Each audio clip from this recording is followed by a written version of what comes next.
You lost out on a bid for PMC Sierra to Microsemi for $2.5 billion. So looking forward, you guys have a $13 billion market cap, so you're sort of in this mid-range. Do you see yourself being predator or prey? Oh, definitely predator. No question, no question.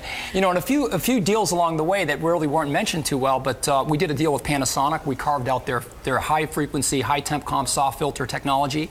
We now have a 3 billion unit factory in Osaka, Japan, by virtue of that. We did a deal in 2011 to bring Wi-Fi technology into our portfolio. That's been a home run. We did a local deal here in Silicon Valley of advanced analogic technology to bring in power management. And what we do uniquely is rather than just sell those parts independently, we integrate them into these elegant system solutions. Exactly what our customers want today. So if predator, what's the strategy? What's the end goal? Well, the end goal for us is to find acquisitions and targets that really augment our business. Like what? Opportunities that play along the core of mobile, around connectivity. Can we round out this tremendous franchise that we have in handsets and move that into IoT? Can we move further into some of the emerging opportunities like autonomous driving, autonomous cars? We see tremendous need for data, tremendous need for speed and lower latency. And do you see, given the size of your company, Skyworks as a company that can't afford to sit on the sidelines in an environment like this? Yeah, I mean, we are a significant player. We're a $13 billion market cap. You know, every quarter that we haven't done a deal, we've generated more cash and puts us in a better position to do one. But I don't think we're going to be on the sidelines forever.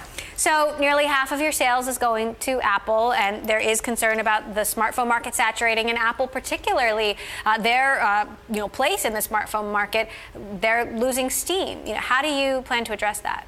Well, I think the high end of the market in general has been phenomenal for us. And again, if I go back to this ecosystem that we talk about, the amount of mobile data and the amount of commerce that's been delivered through mobile devices continues to increase. The premium players really put performance first. Performance first. And in that case, the leaders here in the US, the leaders in China that you mentioned, Huawei, you look at Samsung, they look at very, very high performance technology and high performance architectures that can drive this mobile data. For Skyworks, that has been great. We're an R&D heavy company. We manufacture most of our product in-house. We have our own chip design, our own factories to assemble and test, and really think about the high end and augmenting that with our technology. That's what's been working for us. So do you plan to diversify away from Apple? Well, we wouldn't want to diversify away from any customer specifically, but we certainly want to grow our market into broader spaces. IoT is one example, where you've had this market of things that's been around forever, and the I part is really bringing that to the internet. So that's a whole portfolio of opportunities that we've been addressing successfully.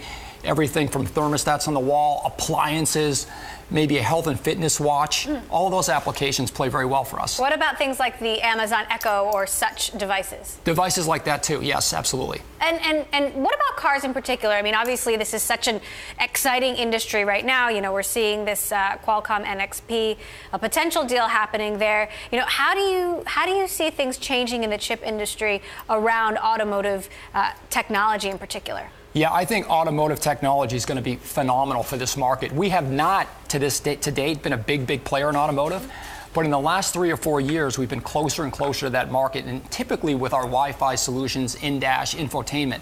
The next big step is when you go to autonomous driving and 5G technology, that mobile pipe has to expand tremendously. Data rates go up, latency has to be almost instantaneous, and there's safety issues, there's real-time control. It's going to be a big step up for the whole industry, and I think, again, connectivity is going to be one of the key drivers.